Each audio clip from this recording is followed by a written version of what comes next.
Hello, welcome to New Europe Studios, where you can watch us make the news. I'm Sean Dunn, and today with me is Andrew Feinstein. Andrew is a former member of the lower house of South African Parliament and a preeminent author on the arms trade. Today we're here to talk about drones. So first of all, Andrew, I'd like to ask you, how do drones fit into the larger arms industry? I think drones are really the next generation of warfare in every possible sense. Economically, we are seeing defense spending come down in some of the traditionally largest spenders on weaponry around the world. And drones are a slightly cheaper option to make war in different ways. So I think we're seeing the economics of war being changed by the advent of drones, but we're also seeing the nature of war. We're now seeing war from a distance, war in which one of the protagonists, you could argue the aggressors, are not in the sort of danger, under the sort of threats that they were previously. But at the same time, I think we're also seeing a new ethical frontier of war, if you will, or some might describe it as an unethical frontier of war, in that it's argued by many that when you are killing at a distance, which is effectively what you do using drones, it's somehow easier to go to war. It's somehow easier to be pushing the button that could end somebody's life from somewhere in the continental United States of America rather than on a battlefield. So we're really seeing the paradigm of war as we understand it being changed by the advent of drones. And I personally don't think that this is in particularly positive ways. I think that the ramifications are dire.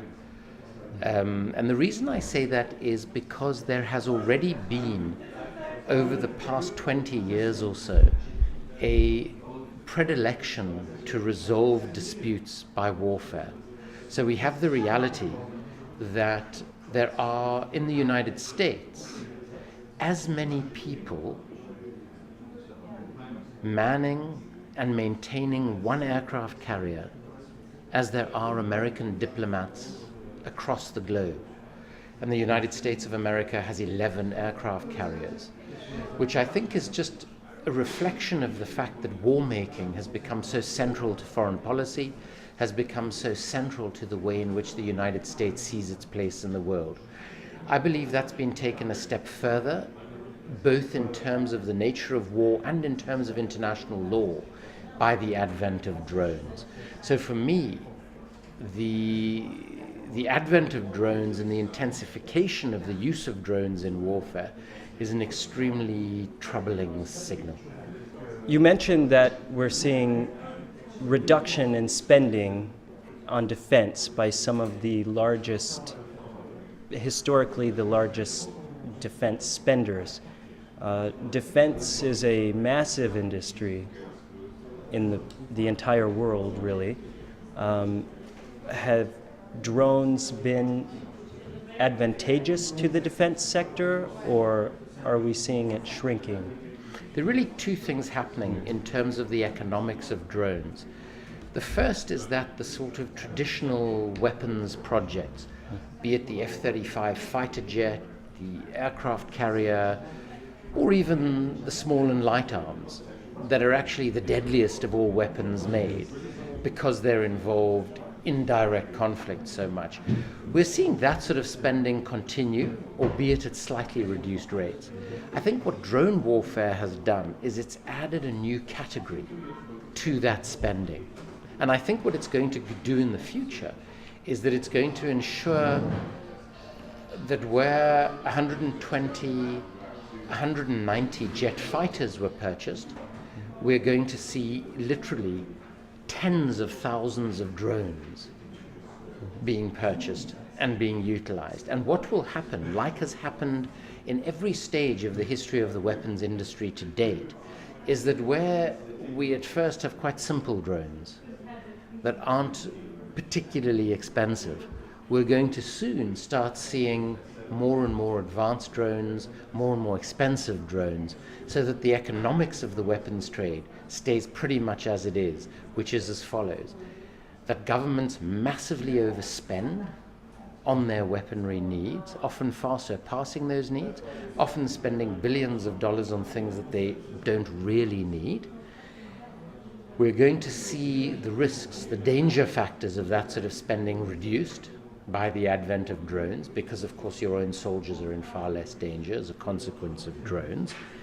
But the other element that we're going to see continue just as it has, because it has nothing to do with the equipment per se, is that the trade in weapons is going to remain the most corrupt of all trades. By one estimate, the arms trade accounts for almost 40% of all corruption in global trade. That's not going to change because of the advent of drones. It's going to continue to happen in much the way it has.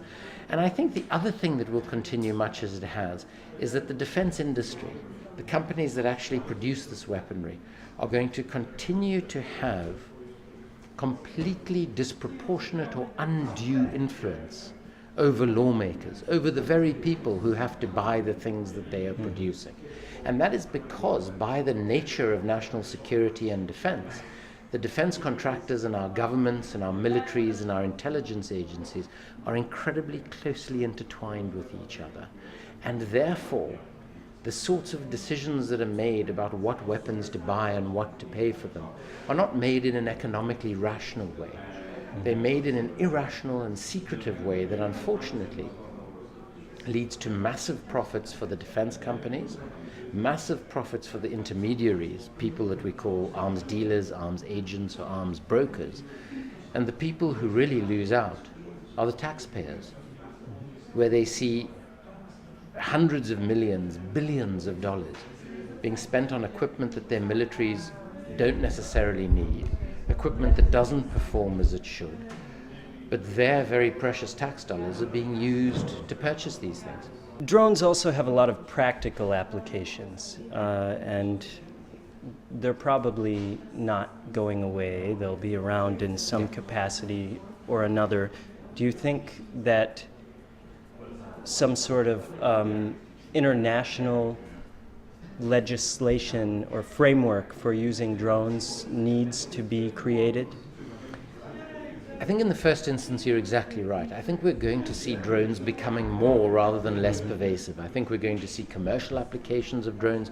We're already starting to see with Amazon placing orders for significant numbers of drones to deliver whatever goods people might want to buy online, etc., etc. And I think there's an inherent danger in that. And that is, it's a danger that I think is becoming more apparent in our societies from all types of technology. And that's the danger of surveillance. It's the danger of losing any sense of privacy that individuals might have in the world anymore. It's the sense that not just one's government, but also the companies that play such a huge part in our lives are going to know an incredible amount about us. And I think where that becomes a greater concern with drones is that we don't know if an Amazon or some other company is using a drone. We don't know what other capabilities that drone might have, besides finding our home and dropping something on our doorstep. Do they have the capabilities to, for instance, see what we're doing in our backyards? Do they have the capabilities to see where we're traveling to and with whom? So there are all of those sorts of ethical questions that I don't think have been addressed, even in the purely commercial use of drones.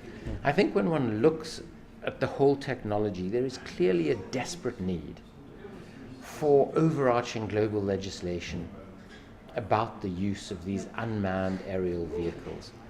And I would suggest that that needs to cover both the military uses of these vehicles, but also the civilian or commercial use of the vehicles. The difficulty, though, is that when it's an issue of defense or national security, almost looking historically, it almost doesn't matter what legislation we have in place.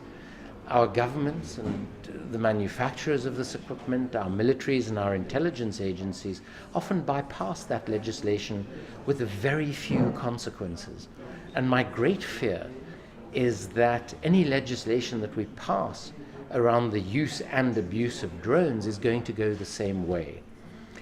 And unfortunately, national security and defense all takes place behind a veil of secrecy.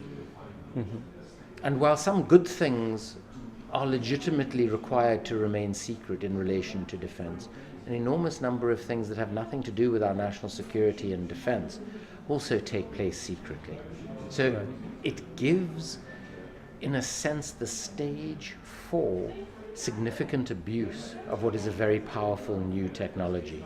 So I think it's going to be a matter that committed lawmakers are going to have to demonstrate significant political will to want to ensure that this technology is used only in positive and not in negative ways. So legislation is desperately needed, but the political will to implement and exercise such legislation is as important as the drafting of legislation itself. Right. Well, thank you very much for your visit. We're very honored to have you here. And thank you all for watching. I'm Sean Dunn from New Europe Studios, where you can watch us make the news.